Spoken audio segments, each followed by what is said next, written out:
Welcome to the Tabletop Tommies Bolt Action podcast. I'm Jonny, and again I'm joined by Phil. Hi everyone.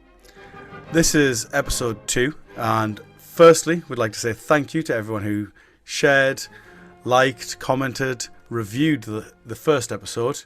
It really does mean a lot when people reach out. Absolutely. We've had a lot of lovely messages direct to us, comments on the Facebook page, and also on some of the servers hosting the podcast. So thank you everyone for that. So this episode is all about rules which are commonly misplayed. And the first thing we're going to cover is cover. So take it away, please, Phil. Nicely there, Jonny. Covering cover. So for those of you following along at home with your rule books, we are starting on page 57. And we're looking at the box rather than the main text itself. So a couple of things revolving cover, which is often either misread or misunderstood or misplayed. So firstly, looking at targets obscured by terrain or other models. So the wording in the book, if I read it out, if at least 50% of the shooters in the firing unit can draw a clear line of fire to at least 50% of the models in the target unit, then the target is not in cover. There's a couple of things to point out here. Firstly, it says if at least 50% of the shooters in the firing unit. So it's not the models in the firing unit, it's those models who can and are eligible to shoot. Yeah, so what we're saying is if I've got a 10-man squad and 5 of the men are behind a building, so I have no line of sight to the target. Now, I've often seen people play that would give you cover because half of the shooting squad can't see, but actually I can just disregard those models that can't see and just focus on the 5 who do see. Yeah, that's correct. So because you're looking at who has line of sight to determine whether or not they can shoot, you're disregarding those models that don't have line of sight. For example, as you said, because they're behind the corner of a building and the unit is the other side of the building out of line of sight. So we're looking at who actually has line of sight and therefore is eligible to shoot. And the other thing actually on that is if I'm out of range, I'm not a shooter then, am I? So for example, if my squad is composed of, let's say, 3 SMGs and 2 riflemen, if the SMG's out of range, I only have to consider cover from the point of view of the 2 riflemen. Mm-hmm. Although it is just worth checking with regards to when you're declaring who is going to shoot. It's particularly relevant to flamethrowers because obviously you can't pre-measure the distance before you decide if the flamethrower is going to shoot. And if it does shoot and it's out of range, you still have to take a test to see if it runs out of fuel. Oh, so the flamethrower would be a shooter there, even if it's out of range? I think you have to decide, though, whether or not you're going to fire the flamethrower, don't you? Oh, well, in that case, the SMGs would also be shooters. Mm-hmm. Oh, so that doesn't work then. Okay. I would say unless you actually get to roll to hit, you're not a shooter, surely. Pause for effect there. Uncertain? Looking at the rules to check. You're asking awkward questions, Jonny. Well, this is what we decided when we previously discussed it. That yeah, I know. And I would say you're only a shooter if you can roll to hit. Okay, so I'm looking on page 49. So the order is declare a target. Yep. Okay, pick a target and declare your opening fire. When you open fire, only those models that can draw a clear line of fire to their target actually shoot. Any models unable to shoot will not fire, for example, because they either can't see a target or because their weapons are out of range. So the SMGs wouldn't be shooters then because they're out of range. Okay, the next thing you do is target reacts. So that's, for example, a down order or recce. And then the third stage is measure the range and open fire. And it says then, page 51, every model that can draw a line of fire to at least one enemy model in the target unit shoots at the nominated target. Note that players cannot hold back a unit's fire. When a unit fires, every model that can shoot must shoot. Measure the distance between each firing model and the closest visible enemy model in the target unit. Then compare the range of each shooter's weapon with the measured range to the target model to determine whether its weapon is within range. If within range, roll a d6 for each shot the weapon has, as shown on the weapons chart. If the target is out of range, then the shots automatically miss and there is no need to roll. That's nicely clarified that the SMGs would-be shooters, even when out of range. It's just that they automatically miss. So we do still have to consider weapons which are out of range, but we don't consider weapons that are out of line of sight. Okay. And I guess they're correct. Yeah. Yeah. Just to note as well, the 50% there, if I have a Mm. two-man team like a bazooka, where let's say the loader is behind a building, but the bazooka stepped into the street to shoot the tiger, Yeah. because the tiger can draw a clear line of fire to at least 50% of the models in the target, that bazooka team is not getting cover, is it? Yes, correct. So the onus is on the shooting unit, and with regards to how much they can see of the target unit. Yeah, so exactly 50% in this case, the target does not receive cover. Yeah, because the wording is at least 50%. If it was more than 50%, that changes the meaning entirely. But because it's at least in a two-man team, if you can see one of those two men clearly with no intervening cover, that unit does not get cover. Brilliant. So that's targets obscured by terrain or other models. Yeah. How does that compare to dense terrain? Okay, so the wording is slightly different when you're looking at targets within dense terrain. So again, reading from the text, for practical purposes, we assume that a unit is always in cover if at least 50% of its models are inside a wood or comparable area of dense terrain. Okay, and it defines then, it says it's convenient to assume all models whose bases are entirely in the terrain are within it, as this avoids any uncertainty in the case of troopers who may be partly inside. So that's worth noting. You can't have a unit whose base is straddling a wood, for example, half in, half out. That wouldn't count as being within the wood. It needs to be entirely within it. Yeah, so two differences there, I see. First of all, that if both of my bazooka team are standing on the edge of the wood but not fully inside, they're not getting cover. And the second difference there is that if the loader is in the wood and the bazooka is in the open, the team is getting cover now. Yes, because again, to reread that sentence, we assume that a unit is always in cover if at least 50% of its models are inside a wood. So in that situation you mentioned with the bazooka team, one of the bazooka, for example, is outside the wood, but the loader is fully within the wood, in which case it's at least 50% inside cover, therefore it counts as being inside that dense terrain. So dense is a little bit better than being obscured by terrain or models because you only have to get exactly 50%, whereas otherwise you need more than 50. So it sounds like I'll just put my bazooka team in the wood then. However, go on.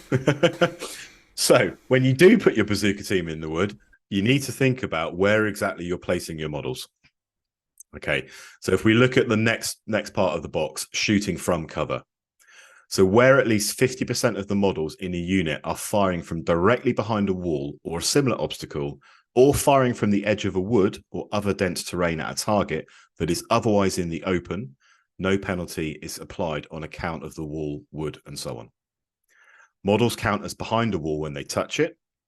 Models count at the edge of dense terrain when they are positioned within the dense terrain and touching its boundary, and their shots cross less than 1 inch of the dense terrain they are occupying. If it's a wall, let's say, yeah. If that wall is less than 1 inch thick and you are up against it, my unit will not get cover, and there is no way for me to negate the cover, because to get rid of the cover you're getting from that wall, I'd have to be touching it, which would mean I'd have to be within 1 inch, which I'm not allowed to do. So the only time really with an obstacle we'd negate each other's cover would be if the obstacle's at least 1 inch wide. Yeah. So then with the dense terrain though, now there is something there that I've seen misplayed quite a lot, which is the boundary part, because most people don't talk about touching the boundary, but it says quite clearly you have to be touching the boundary to not give cover when shooting out. So would that make you susceptible to charges then? Yeah, that's correct. So quite often the way this is played is the models are inside the dense terrain, the woods or the ruins, and as long as the shots aren't going through more than 1 inch, no cover is being given to the target unit. That's incorrect if you haven't placed your models on the edge of that dense terrain, the edge of the woods or the edge of the ruins. So in order to not generate cover when you shoot at a target, you have to have your units touching the very edge of that area terrain, that dense terrain, and also not firing through 1 inch of terrain. Okay, so that's how you don't generate cover for the target unit. What you do, though, as you've just said, is then run the risk of being assaulted because you are on the very edge of that terrain. And there's a entry in the FAQ where it says that if you are assaulting a unit on the very edge of terrain, you don't count as crossing that terrain, and therefore that close assault is not simultaneous. So as the shooter, I've got a choice here. I can either stand on the edge and shoot the target with no cover, or if I want to protect against the charge, I can step back from the edge slightly, but then get the simultaneous combat when I get charged. Correct, yes. Yeah. So it's a bit of a head scratcher there, depending on what you're playing and what your opponent's got. Absolutely, yeah. It's going to depend on the unit you have that is in that cover, the threat you've got against you in terms of nearby enemy units that may or may not assault you, the chances of hitting if you generate cover by stepping away, and so on. Yeah, I imagine if I had something like fanatic veterans with assault rifles, I'd probably stand on the edge of the cover. But if I've got something like regular riflemen, it might actually be in my favour to stand back a little bit, especially if they're shooting something like Japanese spearmen, where they are likely to lose the combat. And then at least we get to do that first round of combat simultaneous. Absolutely. So if you've got a skirmish unit and they're not designed to be particularly good in close assault, you're probably better off stepping back just off the edge of that terrain. Yes, you're going to generate cover when you fire at something, but you're also going to force a simultaneous combat rather than the attacker going first if you are charged. Interesting. Well, I think that's covered, unless there's anything else you can think of. No, nothing more to cover on cover. Perfect. So the next one was running into a building. For those of us with our rulebooks open, it's page 121. We talk about running into buildings. Infantry units are permitted to enter buildings during the game.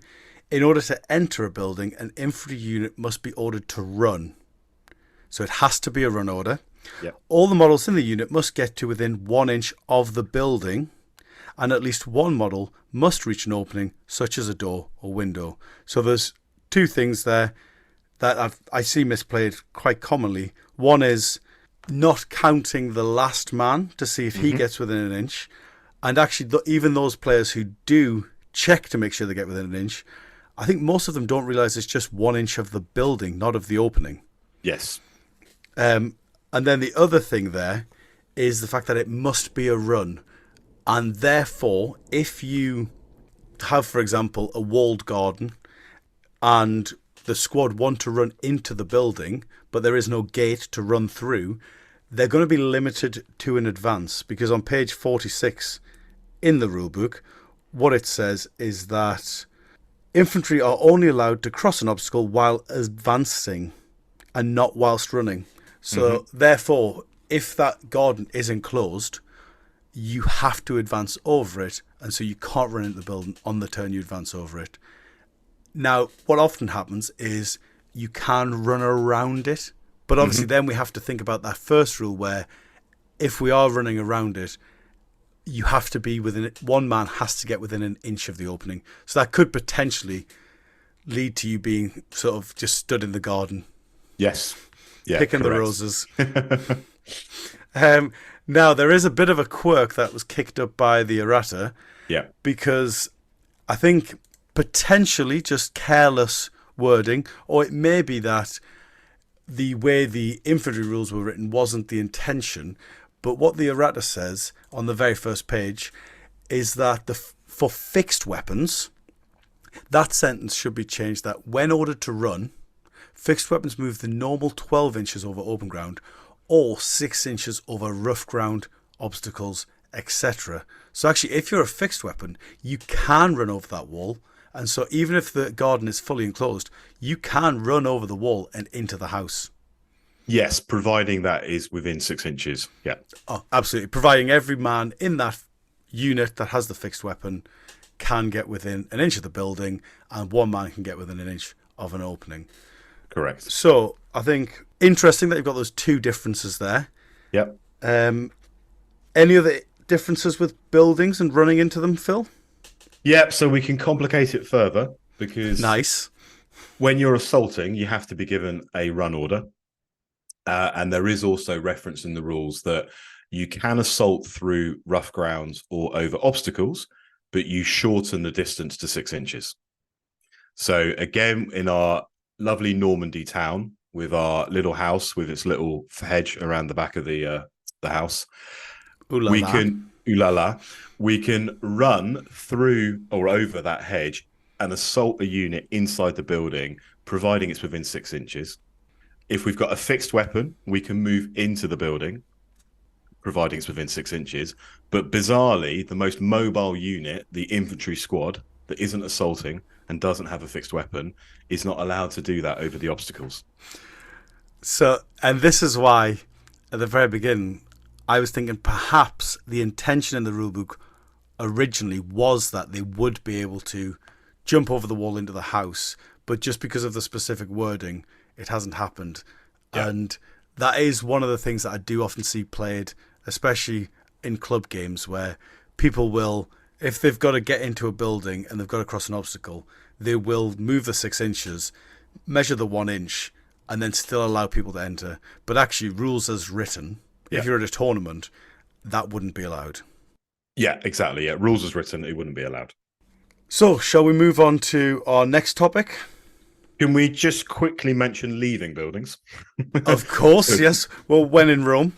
When in Rome. So we've entered the building eventually. We've either advanced or run, depending on how many obstacles and what kind of unit we are. Somehow I got in there. Somehow we got in there.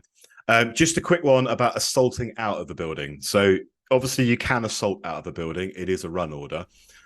This came up in a game I had at an event in December. Yeah. And I had a unit out in the open. And there was my opponent's unit was inside the building, and they decided to assault and charge my unit in the open. Now, my unit was over 6 inches away, but under 12, so it was a legal charge. Yes. Because I was over 6 inches, I was able to reaction fire because my unit at that point hadn't taken an order, and it wasn't on ambush. And on the day, we played it that when I reaction fire, the unit charging me would get the cover from the building. So the -2, because it was hard cover. Well, that's normally how it works when you reaction fire, isn't it? You declare the charge. Yes. You then resolve the shooting for the unit where it is at that moment, getting the cover benefits it's currently getting, and then you complete the charge, don't you? Absolutely, yeah. Because actually, I think if you do an exceptional damage, you'd actually be allowed to choose the front man, which could potentially put the squad out of charge range. Yeah. So normally you would get that cover, but actually with a building, there's an exception to that. Normally you would, yeah. However, it does say in the section on buildings, when you assault from a building and you are subject to reaction fire, you're treated as though you're outside the building. Therefore, you don't get that additional -2 modifier to hit. Which is interesting. If it makes you feel any better, I think I would have misplayed that as well and given the cover. Yeah. And it's significant, isn't it? Because, if you're firing, on a base level of 3 without any pins, as opposed to the 5, if you had got that cover, potentially you are going to you're certainly going to hopefully hit the unit before they get to you. And if you do get those hits, hopefully you'll get some kills, which is going to have an impact on the close combat that follows. Absolutely. Well, it's a swing from 1/3 misses to 1/3 hits. Yes. A 3+ to a 5+. So, yeah, it's a big swing on a reaction fire there. So that's one more reason not to go on a building? Yeah, one more reason. Absolutely. Brilliant. The next one, I believe, rule that we were going to cover was one that was thrown up.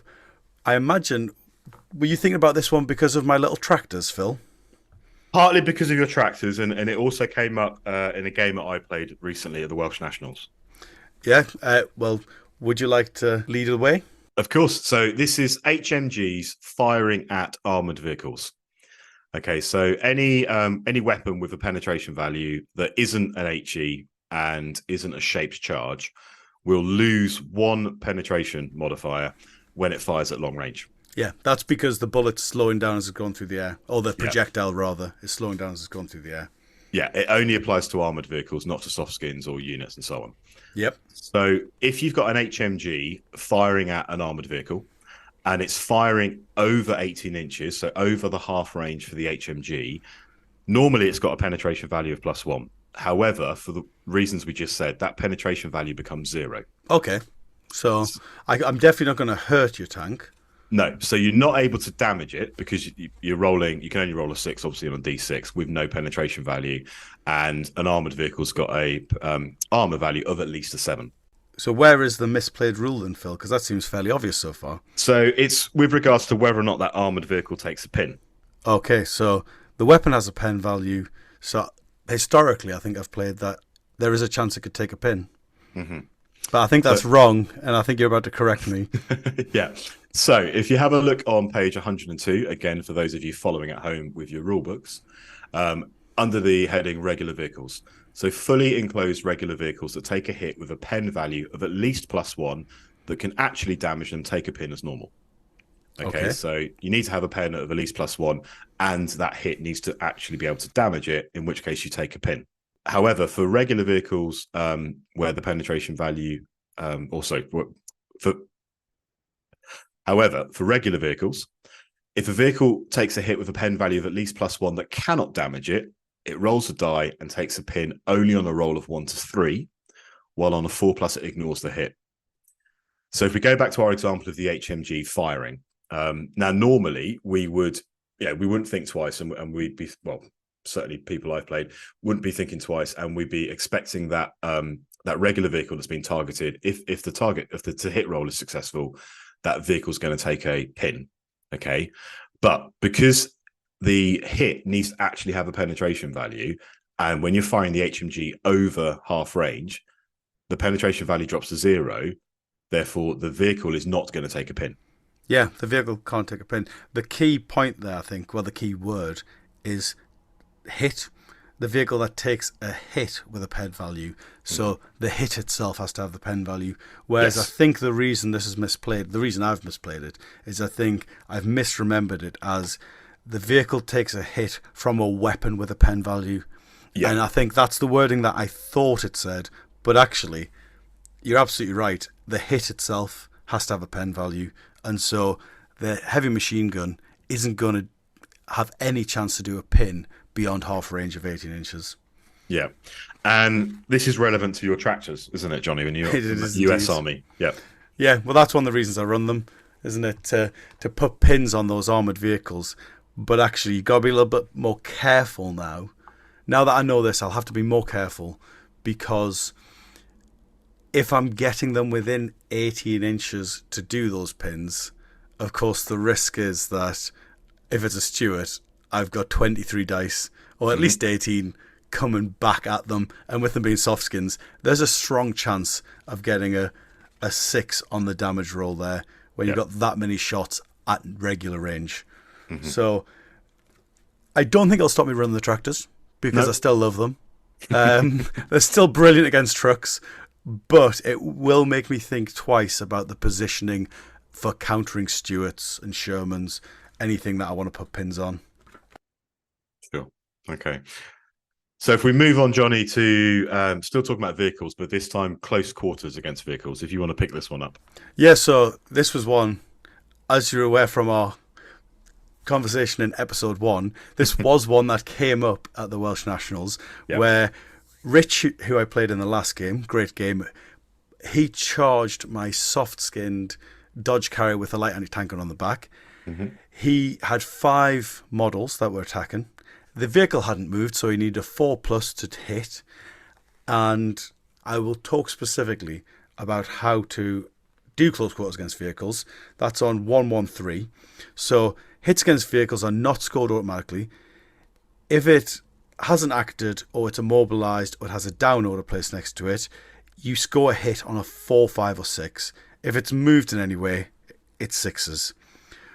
Regardless of the number of hits scored, you make a single roll to damage the vehicle, and you roll a d6 and add the number of hits scored to the result to determine if the vehicle is damaged.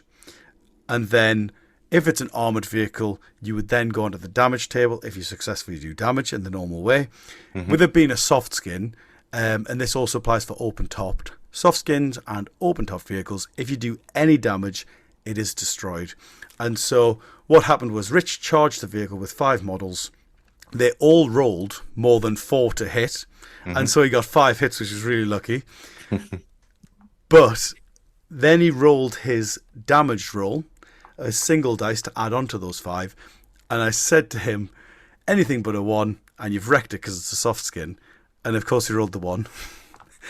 And then he was quite confused what I'd meant by the anything but a 1, because there's nothing in that close quarter sections that says that you need to roll more than 1. You just need to match the damage value. But actually, there's 2 places in the rulebook. The one we found during that game was on page 107, which is in the shooting at vehicles section. And that one says that, remember also that an unmodified roll of 1 always fails to damage, regardless of modifiers. And now Richard's argument was that because this is in the shooting section and we're actually doing close quarters and it's not mentioned in the close quarters section, it doesn't apply in this case. But actually, and at the time what we did was we called over the TO. I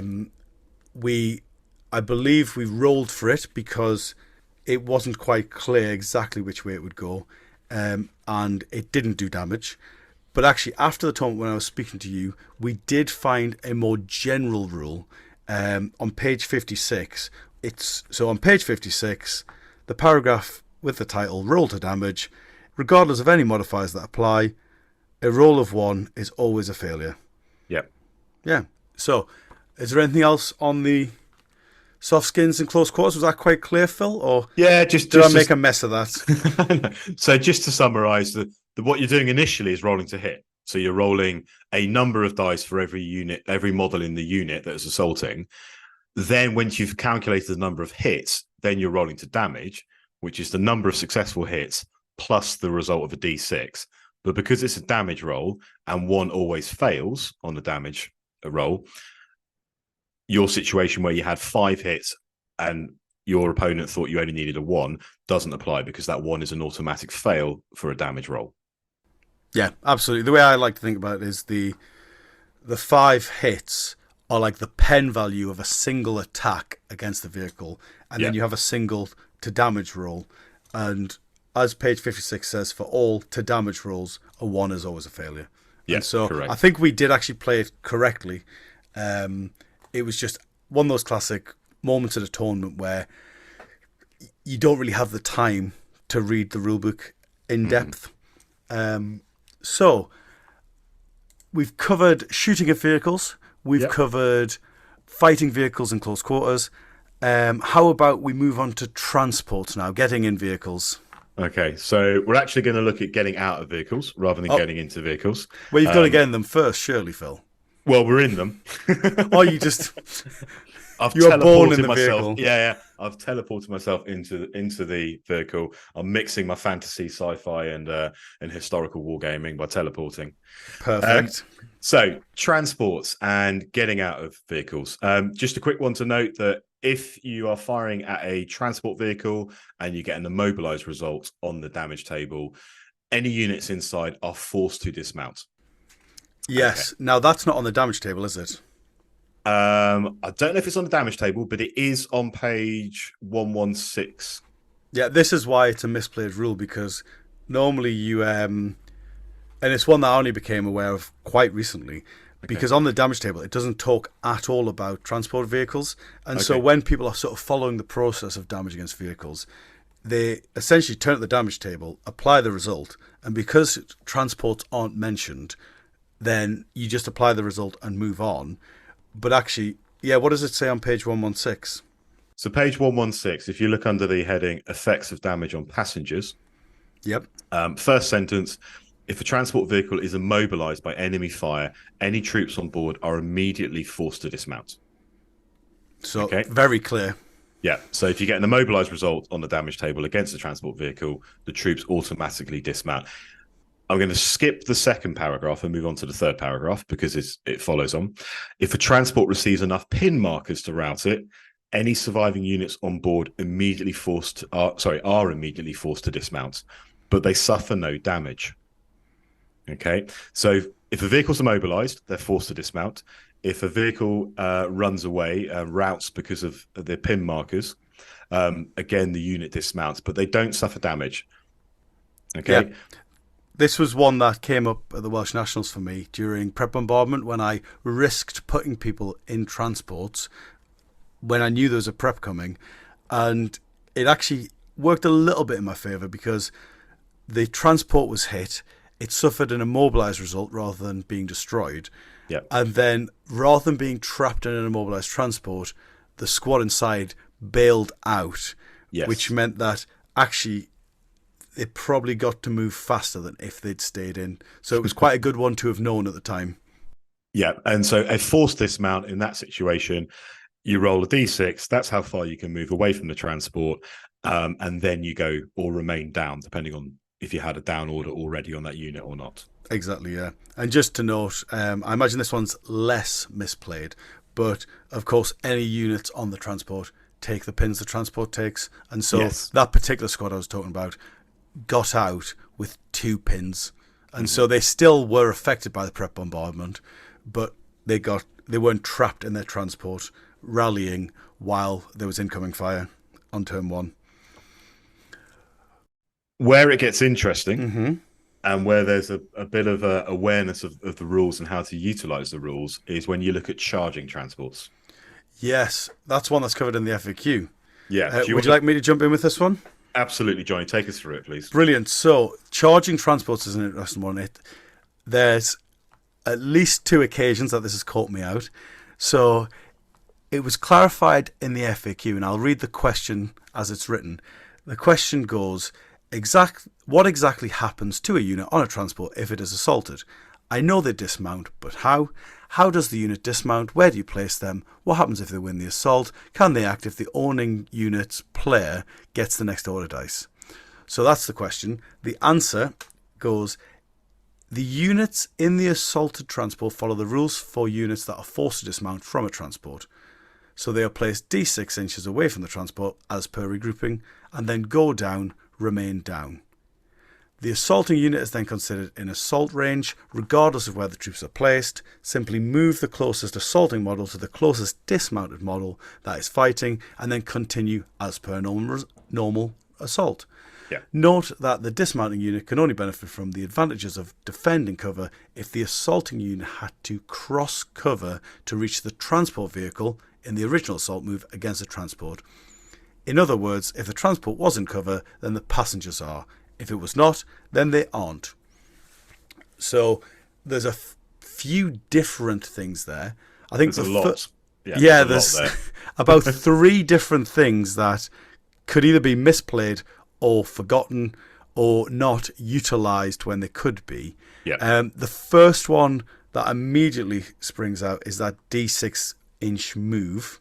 Yes. So they get out because there's no guidance to say where it has to be. Yeah. They're placed D6 inches anywhere from the transport. And so as the defender, you could actually use that move quite effectively. And you've done that against me before. Absolutely, yeah. So because, say, in this situation, Johnny assaulted my transport, and I then obviously got out of the transport D6 inches and went down. What I was able to do, because I was expecting this to happen, I had a couple of units on ambush. Now, when Johnny charged the transport, he didn't cross the line of sight of the units in ambush, so I wasn't able to trigger the ambush as he was going into the transport. However, knowing this was going to happen, or expecting it to happen, I was then able to position my unit inside the transport in such a way that in order for Johnny to assault that unit once they dismounted from the transport, he then crossed the line of sight of my ambushed units. I was then able to spring my ambush and then shoot the units before it went into assault. Yeah, that caught me off guard. And what was going to be a very easy close quarters, because it was 5 veterans with SMGs charging in, out of line of sight. I think the truck didn't have a machine gun, so there was going to be no reaction fire. And then suddenly being ambushed by 20 riflemen. It certainly swung the combat from one end to the other. Yeah. Yeah, and it's worth noting in the errata FAQ, the second paragraph. So note that this dismounting unit can only benefit from the advantages of defending cover if the assaulting unit had to cross cover to reach the transport vehicle in the original assault move against the transport. So when you dismount, if you end up putting that unit inside cover, that cover's irrelevant if the original move by the assaulting unit to the transport wasn't crossing cover and therefore wasn't going to cause a simultaneous close assault. It is worth, though, putting your dismounted unit into cover when you're forced to dismount from the transport, if you think that A, they're going to survive, and B, because they go down automatically, they're going to be a bit more survivable when they're down, plus the cover bonus they're going to get once you've resolved the assault, and hopefully you've got a couple of guys left in that unit. Absolutely, yeah. I think what I'd be thinking there, in terms of where I'm going to put this dismounting squad, is if I'm expecting to win the combat, I'm going to put them into cover so that, as you say, they go down, they get at least soft cover, you hit them at -3 before any other modifiers, they'll probably survive the rest of the turn, because they're not going to get to activate anymore that turn because of the down dice. If I think I'm going to lose the combat, say it's the inexperienced officer who's in the truck just to stop the truck being killed at the end of the turn, being too close to the enemy, what I might be tempted to do is put him in the middle of a field so that when he gets killed in close quarters, the enemy then can't consolidate into cover, and they're sort of stood in the middle of a field in the open, ready for my other units to shoot them this turn. Yeah. One thing there, so the third thing in this rule is that going down part, and that's another one that's open to shenanigans that I've been at the receiving end of. And so with that one, if you have multiple squads on the transport, so say you have a transport capacity 12 truck, and because it's got a transport capacity of 12, you've put 2 squads of engineers with a flamethrower each and your lieutenant in there, and you bring the truck on from outflank, ready to cause chaos. If it's then charged by even just an inexperienced second lieutenant, every man on that transport gets out and goes down, which means you have lost the opportunity to fire your flamethrowers this turn. And so if that was your game-winning strategy, it may have just been completely blown out of the water by one man just running blindly at your transport. Absolutely. So, you can essentially sacrifice your single inexperienced lieutenant when you're subject to an outflank maneuver where on comes the truck, 2 lots of engineers in, you get the next dice, your lieutenant assaults the transport, forces those engineers down. Okay, that lieutenant's not going to survive for very long later on in that turn or the next turn, but you've then blunted that assault from those engineers because you forced both those units down. Absolutely. I think dual platoon tournaments, if I've got 2 inexperienced lieutenants with nothing to do, sitting them on the flanks, if there's an outflank coming in, might be a good use for them, just in case, because the one time that goes off, it would be fantastic. It would be certainly be a story to tell everyone, wouldn't it? Although if anyone listens to this and then plays you in an event and does that to you, you're not going to be that happy, to be fair. To be fair, though, I'd be pretty happy because it means they've listened. Okay, yeah, fair enough. We'll take that. I mean, yeah. Is that vehicles covered, or? Yeah, that's vehicles covered. So we got 2 more. So just a quick one about vengeance. So this is obviously specific to the British. Vengeance is one of their national characteristics. So the way that vengeance works is that any regular or veteran unit that has 1 or more pin markers can make a test to lose 1 pin marker if there are any enemy within 12 inches immediately before an order is given to it. Okay, so it's generally speaking, it's the national characteristic I use because I think it's very, very powerful. It allows you to clear pins off any regular or veteran unit. It's not situational, like things like blood curdling charge or up an atom, and it can be applied to any unit, not just in the case of say blood curdling charge and up an atom units that are going to be assaulting. So you can do it on your vehicles, you can do it on your transport, you can do it on your artillery, all that kind of stuff.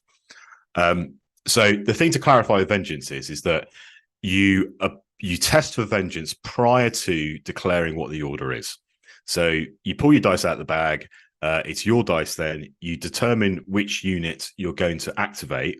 Then you get to check for vengeance. And you then measure to the enemy unit within 12 inches. If it is within 12 inches, you can then do your vengeance test. And the way that vengeance works, on a 4+, you can lose a pin. On a 1, 2, or 3, it's a fail. It's not so much a rules clarification, it's more a little hints and tips here, because what vengeance allows you to do is in those situations where you're not quite sure if that unit that you want to assault or that unit that you want to advance and shoot with your SMGs is within 12, you can actually check that by applying the vengeance test. If you find that that unit is within 12, you then know that you're going to be assaulting that unit, for example, then you're not going to fail the assault because they're outside of 12 inches. Or you're going to be advancing up with your SMGs, your flamethrower is going to hit, and so on and so forth. So it's a really, really useful tool, if you like, in the British armory. Not that they need any more, to be fair, but it's a really great tool for the Brits if you take it. Yeah, the flamethrower is the big one there, because you can't choose not to fire the flamethrower if you think it's out of range. And so knowing if it's going to be within range before you make that move could save you a fuel test that costs you a flamethrower. Yeah. And so that's really powerful. Now, can I use it on a transport, Phil? Because I like to run my engineers on a Bren carrier, as you're fully aware. Yeah, and that's the fairly standard way, isn't it, of running engineers in a Bren, in a half track, and so on. So this came up again at the Welsh Nationals, and myself and my opponent discussed it. We weren't disagreeing; we were just clarifying. We got Reese over, and we had a look at what it says in the wording, and the wording says, just to read it again, if there's any enemy within 12 inches immediately before an order is given to it. So there's no reference to line of sight. Therefore, based on what's written in the Armies of Great Britain book, yes, you can use it for a unit inside a transport. And I liken it to Tiger Fear. And obviously there was the rewording or the clarification in the FAQ about Tiger Fear, which then basically said Tiger Fear applies to units inside transports.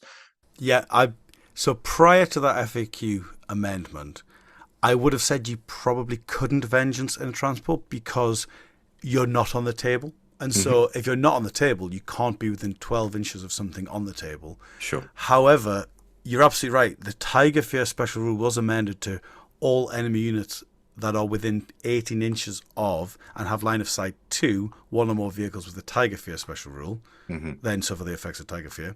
And now that in itself doesn't really clarify the transport question, but in the actual FAQs, somebody did ask, does a unit being transported have line of sight to the vehicle causing Tiger Fear if the transport itself has it?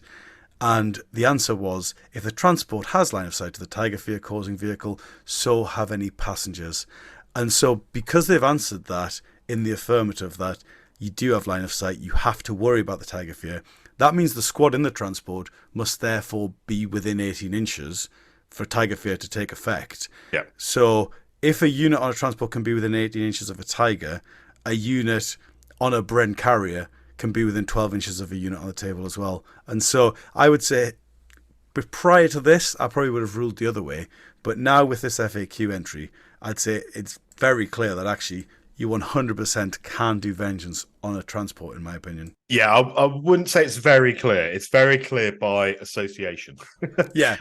Rather than specifically talking about vengeance as the rule and clarifying that particular thing. Absolutely. I'd say Tiger Fear certainly gives credit to the idea that units on a transport are counted as being on the transport in terms of measuring ranges for these area effects. Yeah. And as someone who plays Brits a lot and takes vengeance, that's clear enough for me until there is a definitive answer in an FAQ. I'd say the one thing with that measuring before you give your order, the way that I tend to do it, because you can abuse it, because I could say, well, the nearest enemy might be, well, they look about 23 inches away, but I need to check my vengeance, and I could measure from them to my unit, and that tells me my rifle range. Yeah. But actually, the way that I do it when I've run vengeance in the past, because it's also one of my favourites, I measure it from my unit rather than from the enemy. And so I essentially set my tape measure to 12 and then measure from there. So you are effectively still getting a pre-measure of 12 inches, but you're not getting pre-measures all the way across the table, which I think it's already a rule which I think doesn't fit in great with the no pre-measure element of bolt action. But by doing it that way, you at least play within the spirit of the game. Yeah, absolutely. Yeah, it is open to abuse, but it wouldn't be in the spirit of the game, would it, if you played it like that? Exactly. And it is brilliant if you take a wasp, the little brain carrier with a flamethrower. Yeah. Absolutely fantastic. Well, I think that's vengeance complete. Yep. So we can move on with our lives now. So the final one to discuss is one other one that came up at the Welsh Nationals, and it was recrewing guns. Now, this was one that I thought I knew how to play, and then the nuance of it caught me off a little bit because, so recrewing guns on page 96. Yeah. Any number of crew models can be moved from one gun to another within 12 inches, either to reinforce an existing crew or to man an abandoned gun. And so that sentence there says that if you have crew models within 12 of another gun, they can recrew it. Yes. Now, the situation that occurred was Alex, who I was playing with his Japanese, he'd taken 2 howitzers. The nearest crewman was about 14 inches from the breech of the gun that needed to be recrewed. Because of that, I didn't think it could recrew because I thought the situation was you would measure from the gun to the gun. And as it says on page 93, when measuring ranges from artillery units, you measure from the breech itself. So measure the distance to and from the centre of the gun, the breech, ignore the barrel of the gun and the crew. And so my opinion was that the guns had to be within 12 inches of each other. Sitting down and rereading it, I actually think that you can recrew a gun so long as the crew models that are moving to it are within 12 inches of the breech. Mm-hmm. Is that your reading of the rule? Yeah, although I'm starting to doubt it, but I'll go with the yeah. Mm-hmm. So when you're measuring, obviously, distances, it does say that you measure to the breech rather than anything else. You ignore the gun. So ignore the barrel, ignore the crew. So I would have said that providing the unit that has the crew in it, providing one of those models is within 12 inches of the barrel of the gun, sorry, the breech of the gun that you're recrewing, that'll be fine. My pause was because of what you just read out, bottom of page 93, ignore the barrel of the gun and the crew. So I'm actually wondering if it should be breech to breech and not crew to breech. Well, for me, the thing that makes me think it may be the crew is because the sentence that talks about recrewing says that any number of crew models can be moved from one gun to another within 12. And now the problem with that sentence is because I've said the crew models can be moved from one gun to another gun within 12, is it the crew models that have to be within 12 or the gun that has to be within 12? Mm-hmm. And so that's where it can be a bit tricky. Yeah. But because that sentence is talking about moving the crew models, I'd be inclined to measure from the crew model to the gun that's being recrewed. Mm-hmm. That was what I thought and had considered as well up to this point. Slight element of doubt, but not strong enough for me to say that isn't the case. No. Yeah, I think this may be one that requires an FAQ answer. Quite possibly, yes. Yes, and then we'll be responsible for padding it out even further. Yeah. It did come up in my game. You played Alex before I played him on the weekend. Luckily for us, it wasn't an issue because they were clearly within 12 inches, whether or not it was model to breach or breach to breach or whatever it was. But it was a tactic that Alex used again against me. Yeah. I always run, if I run dual platoon Americans, I nearly always run in the artillery the rocket launchers because they're such a good area effect weapon. And when I do that, if I am planning a recrew, I do always try to make sure that the breaches are within 12 of each other. So usually my 2 rocket launcher models themselves will be about 10 inches apart, just so that I know for sure I will get to do that recrew. Yeah. And when that happens, you don't have to worry as much. I'd say if both the crew and the breaches are within 12, then this isn't a problem at all. It's only that bizarre situation because your coherency on an artillery piece is that the crewmen can be 2 inches from the breech, so long as they're within 1 inch of each other. Yes. What it means is that actually the guns could be 12 inches apart, plus the 2 inches for the coherency of the model to the breech, plus if you've modelled your crewmen on 1 inch bases, you've actually got another inch there as well. And so actually you could have a situation where from the crewman trying to recruit to the breech of the gun to be recruited is 12 inches, but the two guns are 15 inches apart. Yeah. And that's the one situation, I think, where you need to decide how this is going to be played. I would say, reading it, I'd go crew to breach, but I think certainly if it's going to come up in a game, I'd probably discuss this one with my opponent before we started playing. Well, I think that is all of the rules I wanted to cover. Were there any other rules you wanted to cover, Phil? No, I think we have covered everything, including cover. Yep, covered it all. Fantastic. Well, in that case, all that's left for me to say really is thank you again for listening. Yep, thank you again for listening. If you do like this, please like, subscribe, share, and all the other things that you're meant to do with these podcasts. Also, if you think we've got it wrong, if you think that our interpretation isn't what it should be, please drop us a message direct, put it on the Facebook post. We'd love to hear from you. And if Warlord do listen to this, there's a few ideas here for maybe a future FAQ. Fantastic. Ta-ta for now. Ta-ta for now.